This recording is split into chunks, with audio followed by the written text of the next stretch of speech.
Have you ever questioned whether the Catholic Church's origins are exactly as you were taught? Perhaps you heard it all started with Peter, the apostle of Jesus. But what if the real story is more intricate and even contradictory in places? What follows may alter not just your view of religion, but of history itself. Ask yourself, who truly decided that Peter would lead the church? Was it a direct command from Jesus, or a decision among Christ's early followers? Picture this: a small group of persecuted believers meeting secretly, laying the foundations for what would become one of the world's most influential institutions. How likely is it that all this emerged from a single instant or a single figure? The answer might surprise you. Think about it. The Catholic Church, which now counts over 1 billion members, arose amid harsh oppression and chaos. Rome was a hub of imperial power, pagan worship, and ongoing persecution. Christ's followers faced struggles not only for their faith, but for their lives. How did they progress from a marginalized sect to the empire's official religion? It wasn't merely chance or miracle. It was the result of deliberate human decisions. I want to share something you may never have heard. The Catholic Church didn't simply appear overnight, nor did it solely emerge from a direct divine mandate. Rather, it formed across decades, perhaps centuries, of sometimes contentious human choices. From covert gatherings to major councils that determined doctrine, each step included disputes, debates, and at times, decisions that pushed the original teachings of Jesus to their limits. What truly motivated these individuals? Faith, ambition, or both? Let's explore this together. While Apostle Peter, revered as the first pope, was central, did he actually set out to build a church? Scripture recounts Jesus saying, "You are Peter, and on this rock I will build my church." Yet is that one phrase enough to claim Peter as the founder? And what exactly did Jesus mean by church? A physical institution, a community, or something else entirely?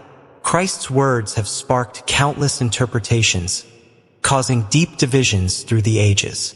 Here's a fascinating detail. The Bible never explicitly references a Catholic church. The term Catholic, meaning universal, didn't appear until long after the apostles had passed away. It was Ignatius of Antioch, around 107 AD, who first used the word to describe the Christian community. So if the earliest disciples didn't use that name, who decided the church would be labeled Catholic, and why? To understand, we must revisit early Christianity's roots. Imagine a revolutionary movement led by fishermen, tax collectors, and outcasts, spreading a message diametrically opposed to the religious norms of the day. Persecution was brutal. Christians were executed in Roman arenas, labeled heretics and enemies of the state. How did a faith that was once suppressed so severely manage to rise, eventually winning the favor of emperors? This brings us to Constantine the Great, whose conversion in the 4th century radically altered the course of Christian history. But let's not assume he was purely motivated by faith. Constantine was a strategist who recognized how religion could unify a splintered empire. In 313 AD, he issued the Edict of Milan, legalizing Christianity and ending persecutions. Yet was his interest purely spiritual, or did he view the faith as a tool for consolidating power? The Catholic Church, as we now recognize it, started crystallizing at the Council of Nicaea in 325 AD. Under Constantine's guidance, Christian leaders debated fundamental questions. Was Jesus fully divine, fully human, or a blend of both?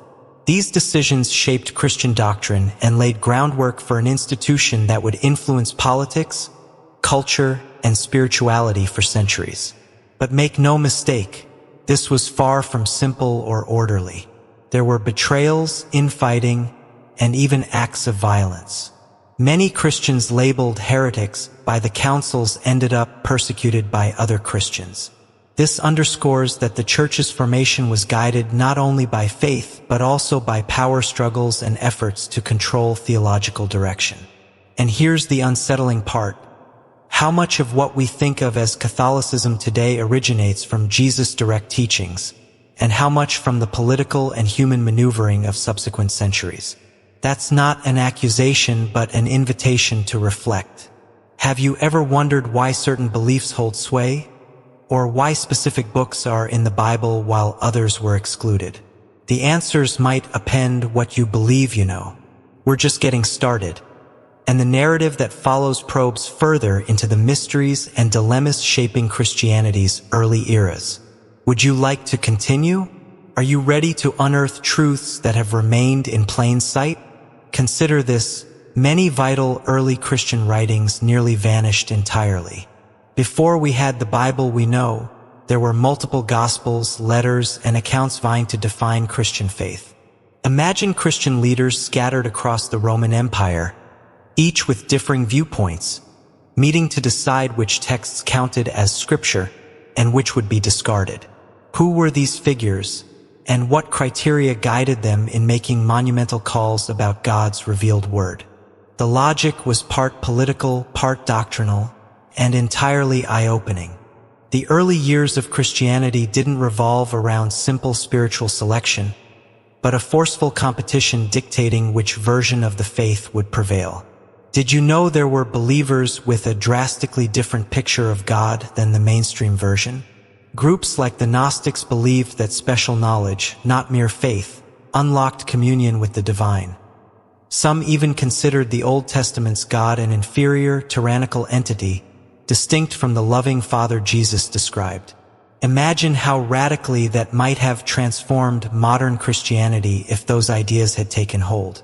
At the Council of Nicaea, mentioned earlier, the goal wasn't just to define Jesus' nature, but also to stifle dissenters.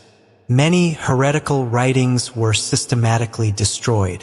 Some came to light only centuries later, such as the Gnostic Gospels found in Nag Hammadi in 1945, offering a totally different look at how diverse early Christianity actually was. Once that diversity was removed, what replaced it? And what does that imply for the faith we've inherited?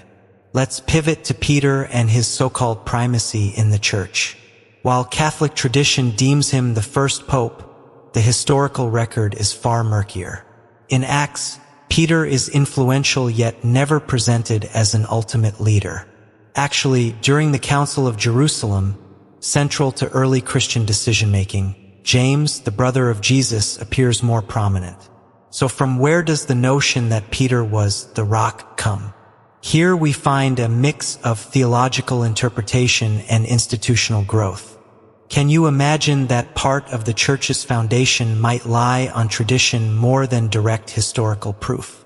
Another intriguing point is Rome's role. Why did that city become the faith's epicenter when Jesus died and rose in Jerusalem? Political logic. Rome was both the empire's core and a symbol of universal might. Planting the church's main seat there bolstered its global authority. Nonetheless, forging that central power wasn't smooth. The church's path was full of rifts. Consider times when 2 or 3 claimants simultaneously vied for the papacy. Known as the Western Schism or the Three Popes Crisis, it starkly reveals how, behind the ideals, mere humans with ambitions and flaws shaped the institution. How did they reconcile those power struggles with Jesus' message of humility and service? That's a debate continuing to this day. Finally, think about Constantine again. Even after embracing Christianity, he clung to certain pagan rituals. He was only baptized on his deathbed, leading many to doubt the authenticity of his conversion. Was this cunning politician truly motivated by faith, or did he see religion as a mechanism to unify his empire? What's evident is that by virtue of his support, Christianity transitioned from persecuted sect to a favored religion, transforming history's trajectory. Returning to the key question, who truly formed the Catholic Church? While Peter and the apostles laid the earliest foundations, a series of councils, emperors, and leaders from later generations shaped it into what it is now. It was a messy, drawn-out project marked by momentous decrees, compromises, and in-house battles, yet culminating in an institution that touched billions. In the end, let's keep this in mind. The Catholic Church, in its present form, didn't emerge from a single juncture or person, but from centuries of adaptation, tension, and belief.